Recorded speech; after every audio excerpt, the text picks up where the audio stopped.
My approach is my approach only. And so how your other managers or your other peers around you may be treated differently, I'm like, feel free to have your own style. I can only merely show you what I want to do and what I want to become. But I also try to get that feedback saying, hey, do I need to change anything with my leadership? What's working? What's not working? Do you want me to stop this type of one-on-one or do you want to keep this one-on-one? And so that's my personal style, which may not work for the next person. So if someone's data-driven completely and just super KPI-driven, my approach it's chalk and cheese compared to it. It's not going to work. If your style is like, hey, get everyone in the right position, try to figure out, hey, if you got 10 roles, which person fits in the right role and how do you get the right optimal team? Once again, that's a different leadership style. So you got to really figure out your people, what you want to do, what your place is, and how do you actually get there.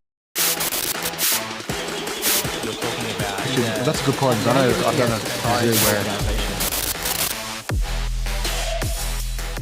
Welcome to the AccountDads podcast, where we are thinkers, doers, strategizers, and finance leaders. Today, we're going to be continuing on the riveting conversation that we had via Hubert and the leadership segment. So today's all going to be about practical application and what we've learnt through our almost combined 40 years of work experience.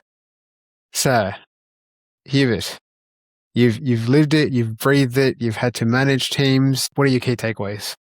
Yeah, so I guess leadership to me, like I said, especially coming as a young kid into the professional world, having the right leader behind you I think, was key.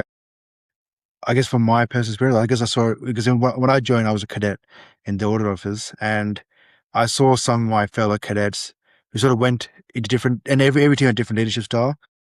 My team that I went to was a bit more relaxed, a bit more. It was a very relaxed environment. And I guess that set me on a course for a very, not a very professional start to my career, where I took life easy as well. And I saw some of my fellow cadets who sort of had a bit more authoritative leader in there, so some of coached them really well. They progressed very quickly to the ranks and became senior very quickly, whereas I sort of got stuck. And I guess that's what having a good leader is very important.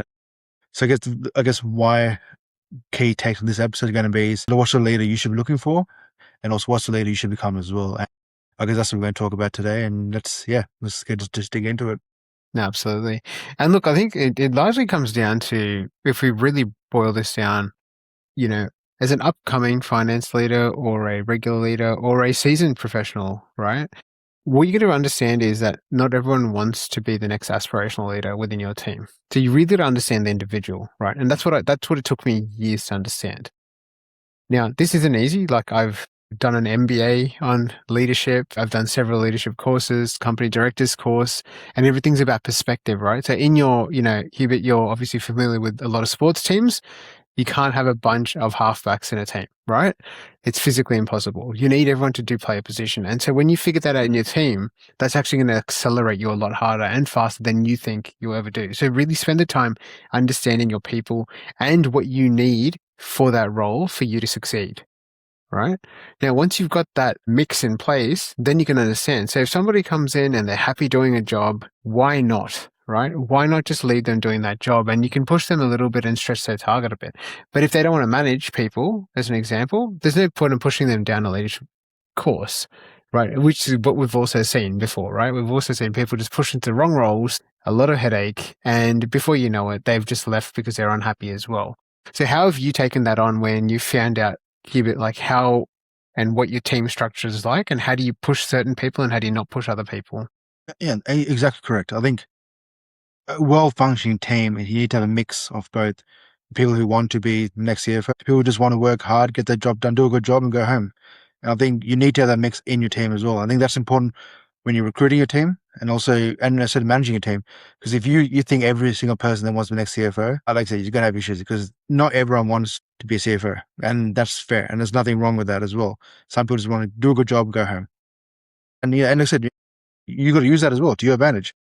I've got people in my team sort of like that. They don't want to be an ex-CFO. They just want to do a good job and go home. There's nothing wrong with that. So I think that good leaders with someone who's able to recognize that and use that to their advantage as well. Yeah. Absolutely. And look, we're in the workplace at a pretty interesting time. We've been through COVID. We've been through recessions. We've been through, let's say the start of offshoring. we've seen offshoring being culled back a little bit. We've seen a lot of it. We've seen AI take off as well. And we've seen how we need to adapt to these styles. So then the key takeaway here is we're in a marketplace where there's a lot of candidates, right? And so if you now jump on LinkedIn or Seek and you actually look at the applicants, one job goes out, 100 applicants go through, right? And now you've got people that can be very specific about what type of skills they want, what type of leadership they want, and what's assumed. Now, if you really bring all this back in, it's going to be about you don't have the luxury all the time of building your own team and hiring your own team. You may get inherited a team. And plenty of times I've walked into a place where I've actually been already given a team of people, right? And now I've had to work with the existing people that I've done. And the first thing I've had to do is actually create trust within that team. And once I can create trust, I can create transparency, I can be open, and then from there I can sort of progress forward. But the initial few months, it's all about just understanding how the people operate, setting your expectations, trying to figure out why things are occurring the way they are and what is the story. Like, have you done it any differently in the past? Yeah, I mean, I guess, yeah, I've been on both sides. I guess, yeah, I've built a team. We sort of walked into teams as well. I think it's important, especially when you're building a team, you need to get like I said, most candidates they got the skills. They're qualified CAs, qualified CP, whatever it is. And then what you need is someone who's the culture. Culture is what's important, I guess, when it comes to teams. Someone's going to fit within that same culture you have. I've got a certain leadership style. Not everyone's going to like that. So I guess I'm going to try and find a team that sort of will perform at a high level under my leadership style. And I guess that's what, and it's important that when you're picking your candidates as well. But also to get high quality candidates, you also need to be a good leader as well. So you got to shape your style to the point where you can attract good talent as well to your team. I guess that's Well, yeah. how do you let's walk through a bit more of that, right? So Yeah. you've just started you've started a brand new company. We need to get a whole new finance function, and okay, Hubert's the guy to run this whole. So okay, Hubert's going to be my CFO. I'll occasionally take the CEO lead in this one, so it's all good. But how do you? Okay, now we've got one job application. Let's say it's for a senior finance manager and let's say a financial controller. Let's go two job applications. How do you interview some people to come back and say, hey, like this is the Hubert style of leadership, like this is how I'm going to play? Do you tell them or do you sort of hide it? And then when you've already chucked them a contract and then go, hey, by the way, this is how I operate the business and this is what I expect. No, I'll be very open. I think interviews, I've always seen as two-way street. Like you're interviewing the candidate, but the candidate's also interviewing the business as well. And I guess I want to be open to say, look, this is the style I have. If it's not going to fit your sort of, what you want, then you got the option not to accept this. Because so I guess I'm very open with the fact that, look, this is the way I do stuff. It doesn't mean there's nothing bad or good. It's just some people like it, some people don't like it. And yeah, so I'm very open. So I think that's good in the way that I can filter out candidates who don't want to be there. And yeah, it makes my life easy as well. And what's really interesting about that is you're embedding that culture from the beginning. Like it's not a shock for someone once they've seen you in an interview setting, and then when they start day one, you're like, well, what you saw previously is what you got now. It's not Exactly. misaligned, right? Which I think is important because what we usually get is smoke and mirrors, right? Oh, we get promised one thing. Oh, you walk in, polished gold floors, come in, and before you know it, you're trapped inside someone's broom closet. And we come back and say, all right, well, this seems like an audit days where the clients are like, here you go, auditors. We'll put you in the darkest room with no windows, do your work and go home, right? So, okay, great. So now let's say you've found, let's say 3 candidates for each role. How do you actually pit them against each other and find out who is the best fit for you? What have you done in the past? What's worked and what's not worked? Yeah, well, I guess this is what you understand. All comes down to the circumstance at that time, where your business is, where you're, what sort of teams. Just, I guess, and you look at the whole team in general as well. Like you got a few candidates. It's sort of like, is this person going to fit? Work under me, but also work with the team as well. And that's important because if you get someone who's going to come in and just really disrupt the whole team, it's going to be a nightmare for everyone. And again, I've always said, you spend most of your time at work. You want to make sure that it's enjoyable as much as possible, right? These are guys you're going to sit with for hours in a day. It's important, one, to have the skills to be good enough to do work, but also to enjoy work as well. And to some extent, and you don't want someone in there that's going to cause conflict and stuff like that. So if I had a few candidates to pick from, I guess if when it comes to paper, if they're good enough skill wise, it comes down to the culture fit. I think that's just as important. Yeah, nice. And that's got to be obviously supporting when he leaves, right? So we'll get that space. No, good times. I think I think that that's really critical. I think what I found is through my years of hiring, I'm going to also say firing in this case. It's really hard to test candidates' actual skills versus what's they've written on paper. Now with AI, we're talking about a world of pre-AI where you'd copy the fanciest resume you've ever seen in your life and hope you got the job. Now you just sort of copy and paste a job in, say write me a CV, and there's a lot of so now when you're reviewing candidates, it's a lot more difficult. But what I've noticed in the past is if I've got a very sort of transactional role, I've seen that, hey, if there's a lot of interest, I tend to test the people now. I chuck them some actual questions and problems and I say, go away, come back to me in 2 hours and, come back and solve because I want to see how they actually operate now, right? Wait, is this during an interview? Yeah, during an interview, I come back and say, hey, there will be a test after, and I have a predetermined test, and I send it out to 3 or 4 different candidates, and I go the same test, and I give them the same time box treatment, and that's in the UK that flushed out. Believe it or not, I had 20 good candidates. I think 3 of those actually passed the test from the 20, and then from No, the 3, I could make a clear call on like, hey. Like now, because initially I was just trying to interview everyone, but now I'm like, all right, well, here's a test. Give me the no, no, test no. in a sandbox environment. Send it back to me. Now I know that you can actually do the job. Now I'll give you an interview time, right? Because initially the first round I was like, let's just interview half the country, right? Which did not work at all. And then That's I've never heard of that before. So is this something? yeah, Is this is it sort a of? Ash special just for the account dads, and now you guys know my secrets. So, sorry, you say do you base it on the actual job? Like Yeah, say it's a yeah, finance role, you yeah, give a finance absolutely. test, or Yeah. I or was actually it more like a personality test, or what is it? Is No, actual? it's an actual. So I gave them a piece of work that I had to do inside the job. So I just sort of dummy data a little bit. So let's say it's a bank reconciliation or whatever it is. I had to do some cost to employ methodologies. So I got some models and I'm like, hey, I need you guys to roll this file forward. There's some clear instructions here. And I wanted to see, can they follow clear instructions and can they produce it in a timely manner? Because everyone's like, oh, I'm really fast and I'm great at Excel, this, that, whatever. I'm like, well, let's see. I'm like, you got 2 hours. Here's your task. As soon as I hit send, I expect a response within 2 hours because that's my timeliness. And I want you to complete the 6 different things. I'm like, at the end of it, there's a data table. I need you to do an index match. I need you to make a chart, but I also put some pressure on them, like some fake pressure, right? And then you see which ones can perform and which ones can't. Some people had completely missed the mark. Some people didn't even bother. Some people just, and so then that got me thinking, like, oh, well, who's competent enough to actually follow instructions, logical enough to actually join dots? And so I was a bit sneaky, some of the data points, I just reshuffled it. So it's really annoying for the regular person. And the smart ones figured it out really quickly. And the other ones, they missed their deadline completely, right? So, and then I put a ranking internally. I said, all right, well, each question they get right, it's like, 1 or 2 points.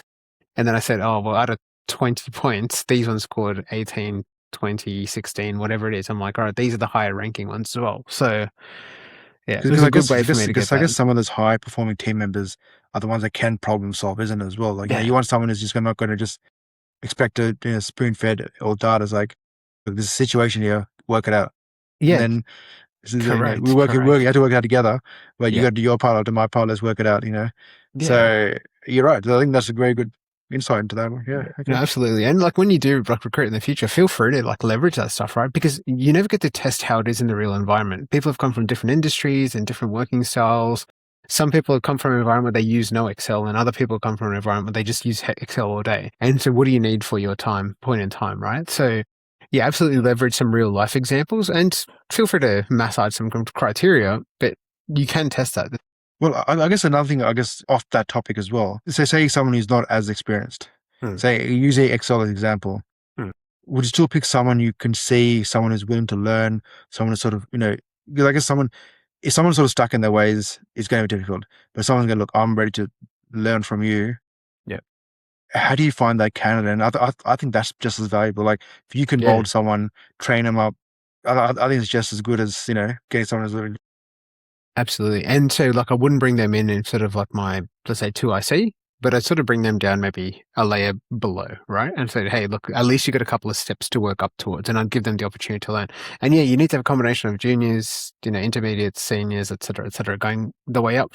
And so you can create that cyclical work style and structure and everything else. And yeah, so that's how I do it. I definitely bring on the ones who are, like one to take the next step and one to learn and one to broaden their horizons. Yeah, absolutely. Bring them on. It's just for the right because role. because Yeah. I find those sort of people in the team, it Mm. creates that Yeah. Yeah. environment where it's a very positive environment. You're not someone who's sort of stuck in the way. So like, I want to learn. I want to make this better than everything else. And like, I think that it's that sort of environment, such a good environment to be in when there's people in the team that want to improve each other. They Yeah. want to hit goals. And I think that's so important. And that's what, when I kind of talk about the culture, that's part of it as well. Like, you want positive people in your team. You want someone who's willing to learn, willing to solve problems. And with that, instead of just sitting there crying on the side, you want them to sort of take initiative. And I think And that's important as well. we say crying on the side because we've all experienced it, right? Like Yeah, of I've course. gone I've gone through some pretty turbulent times in my career and others like some pretty toxic times, right? And when you control your own team, it's something you have to really manage really well about how you operate the best with people, right? So if we're talking about toxicity within a team, what are some of the things you've dealt with in the past and how have you combated that? Yeah, I guess look, other managers have been very difficult to work with. But I guess that's probably one thing I probably haven't been as good at is how to deal with it. Like, I've been that kind of guy that sort of just copped it and took it as it's just lessons. I'm still young to learn from it. But I guess that sort of shaped how it made me a leader. Like, I didn't want to be like that as well. Because I knew how an upset I got with that sort of style. Like, I don't want people to hate working under me as well. For me, it's learnings, I guess. That's why I also took those toxic sort of management styles Yeah. and I hopefully make my environment better for my team. Yeah. Yeah, no, exactly right. I think my approach has been basically like when you first experience it, I think it's each person reacts a bit differently. But for me, it was like I don't want to ever have that in the team. And so if I do ever hear, if I even get a whiff of that, I deal with it then and there. Right, I don't let this drag on. I don't let that impact the team's morale because I know like it's together we work, right? That's a giant, we're several cogs in that one giant machine. If you start breaking one of the cogs, over time, everything else breaks, right? So we've all got a, a piece to play effectively. So how do we get that optimal mix? So I think it's really important to call that out and make sure you've got the high, like how do you keep that high performing mentality and supportive, collaborative culture around you that takes on the perspectives, takes on the collaboration, wants to push, as you need and then can deliver when you need as well. Now, if we talk about like, you've talked about building a team, we've talked about dealing with the toxicity, we've talked about like how you'd structure. I've talked about some tests. What else are we missing with this leadership category, right? So like how did you figure out going, hey, let's say me as Ash, I want to become a people leader. What was your big, I guess shining my light? question to you now is, okay, one thing we talk about now, we talk a lot about is work experience, right? How did you, because I haven't done it yet, how did you find MBA? Did that sort of make you a better leader? Like Yeah, sort of yeah, learning yeah. about it, studying? Yeah, for sure. So I think the MBA for me, it was a very directed topic for the MBA for me. So I did it in innovation and leadership, right? That was like the core topic. And the reason is because I'd experienced not so great leaders in my past. And so what I experienced was let's call it ergonomic, that's probably the right word, leader, where they've just outranked the person in the past, and over time they've just naturally been promoted due to a series of attrition or whatever it is, right? So they've ended up Mm, in a spot, right time, right place is what we'll yeah, call that's it it. Yeah. normally. And as a result, they're really good individual contributors who's just managed to secure these really good gigs. Now, were they ever good leaders? No. And were they ever good managers? No. And as a result, they're just good individual contributors with micromanaging abilities, right? And so the biggest challenge was like, I don't want to do that in the future. And so that's what the So MBA allowed me to open up well, my perspective. I guess for our viewers, is that something you recommend to look into? Is MBA something worth, if you want to become a CFO, you want to become a good finance leader, is it Yeah. worth looking into MBA? Look, pre AI is when I did all this stuff. Now, could you get a Cliff Notes version of what we're talking about? Yeah, 100%. I think an MBA does allow you to talk to relevant minded people. So for me, I was in a good cohort. We had some real life clients to work with, and so I got to really apply my skills. So for me, it was absolutely worth it. But I think I didn't rush it, so I didn't do it straight out of uni, my MBA. I had waited till I was already in those leadership roles and ready to step up when I did my MBA. So very directed with timing. It added a lot more value when I had positioned that timing. If I did it too early, it wouldn't have added any value. I know people that went bachelor's, straight MBA after, and off they go. And I was like, that's the most useless degree, because for the first 10 years of your life, you're just doing work and you're in the churn of it all, right? You don't get That's it. to apply anything. So really be directive with your timing. And same with the company directors, right? I waited, a few more years, and then I did my company directors, and I'm like, all right, this makes way more sense. But if I'd rushed everything, nothing would have made sense.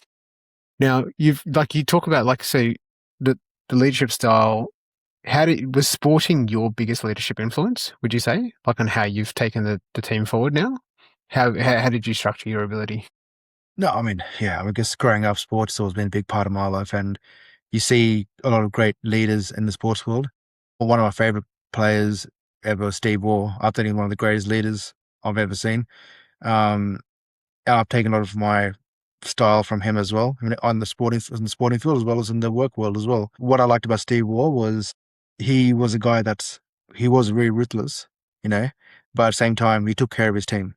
I think that's what I sort of saw from him. Like he was a bit authoritative, but at the same time, he knew he had a good team around him. He made sure he had the right team around him, and together they went and achieved so much.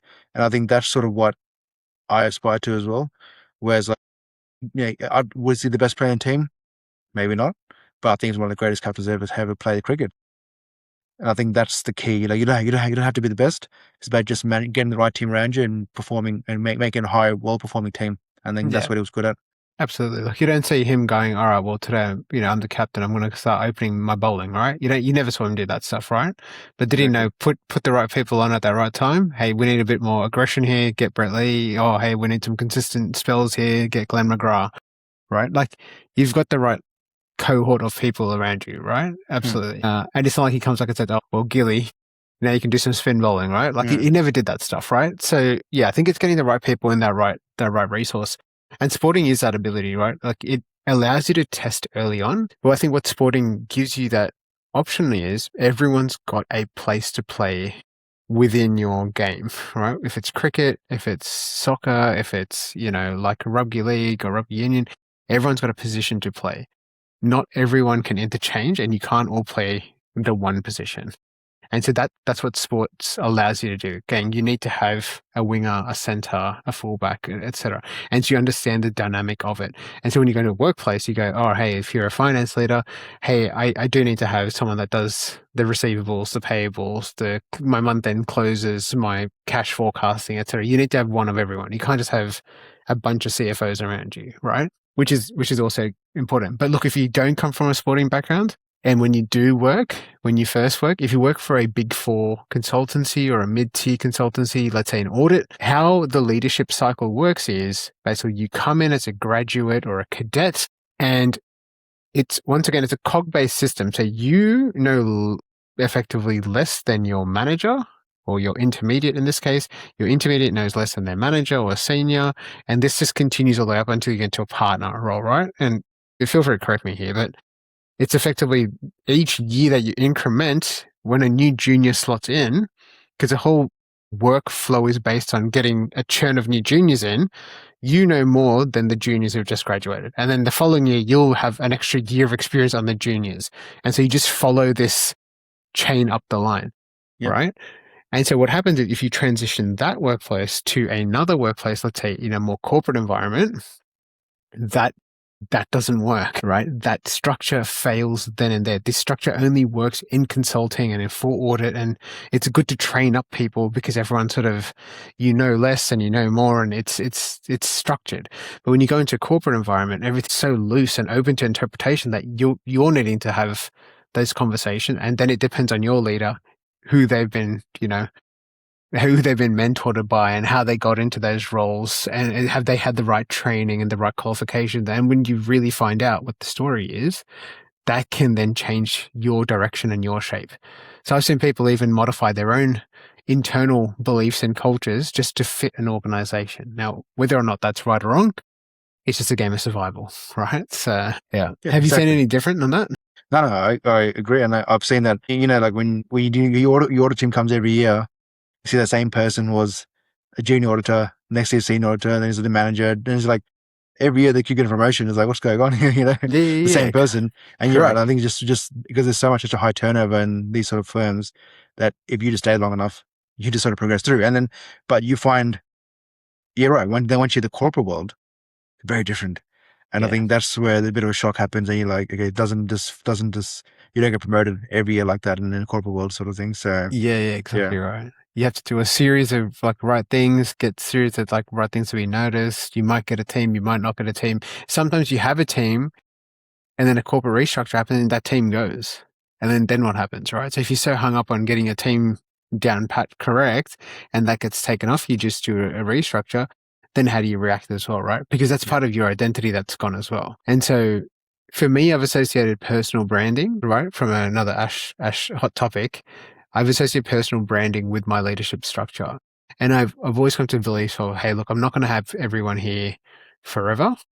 That's just been my approach. I said, hey, look, I tend to take on people for a few years, try to help them out and, address their career. But my personal incentive is when people hear my brand going through, they come back and said, oh yeah, they've been under Ash. They'll be polished a bit different. And I'm like, yeah, cool. That's what I'm aiming for.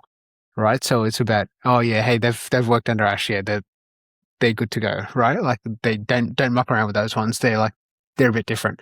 And so that's my other incentive, right? One is for them to get a successful career if they want that. The other one is for my branding to show across them as well, right? So I've always taken it as a twofold no, situation. very good. So yeah. No, I think that's good advice for the viewers out there. That's sort of one way of approaching the your leadership career. Mm. Well, the final thing is, look, like I think I always brought down with my team is, well, I've told them, I'm like, hey, do you guys want to be an individual contributor or a leader? And everyone's like, oh, leadership because you get paid more, etc. And like generally my answer is no, you don't get paid more if you're a leader, right? You do it because you want to lead, right?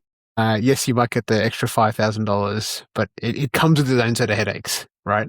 So it's really important as a finance leader or a leader in general that you understand what you're taking on, right? You have a team of, let's say, 6, 7. It could start from one, can carry on quite large. You do take on extra responsibility. It's not a walk in the park. The people development part is not a walk in the path. You end up arguing with a lot of people up the chain, trying to get budgets, trying to get promotions sorted, trying to get training development sorted, trying to figure out how to step up your team. There's a lot of admin that goes on behind the scenes, and that can take a toll because you've still got work to do yourself. And so be mindful that it's not for everyone, right? And so how I try to show people that goes, I try to get people to shadow me for a few days and sometimes just give them some task and say, hey, you run this now, or you lead a team meeting, or you do something else. And that's the way then people get exposed to how it's like. Because I'd rather go, hey, are you sure you want this? And I'm like, if that's cool, if you want to become a manager, let me start shadowing you. Like you can start shadowing me and see how I do stuff. I'm like, my approach is my approach only. And so how your other managers or your other peers around you may be treated differently. I'm like, feel free to have your own style. I can only merely show you what I want to do and what I want to become, right? But I also try to get that feedback saying, hey, do I need to change anything with my leadership? What's working? What's not working? Do you want me to stop this type of one-on-one or do you want to keep this one-on-one? And so that's my personal style, which may not work for the next person, right? So if someone's data-driven completely and just super KPI-driven, my approach it's chalk and cheese compared to it, right? It's not going to work. Or if your style is like, hey, get everyone in the right position, try to figure out, hey, if you got 10 roles, which person fits in the right role and how do you get the right optimal team? Once again, that's a different leadership style, right? So you got to really figure out your people, what you want to do, what your place is, and how do you actually get there, right? So, Yeah, perfect. good Very good. stuff. Anything else you want to add there for that, Hubert? No, no, I think that's been a good episode for the viewers. I guess, yeah. So I guess if you got feedback of sort of what sort of style you like, because I guess what we started the last episode was in the interview, some interview questions are sort of like, what leadership style do you like?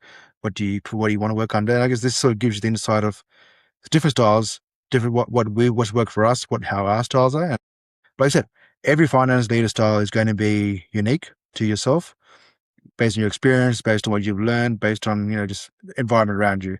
So it's important to not be hung up on, I'm not as good as this person. Have your own style, but at the same time, yeah, like make sure, from my point of view, take care of your team, because if you take care of your team, they're only going to make your life easier and better as well. So yeah, that's sort of my conclusion on that. All that. Yeah, good stuff. And thanks for listening, guys. If you No like and worries. We'll see you subscribe. next episode. Yeah, like and subscribe.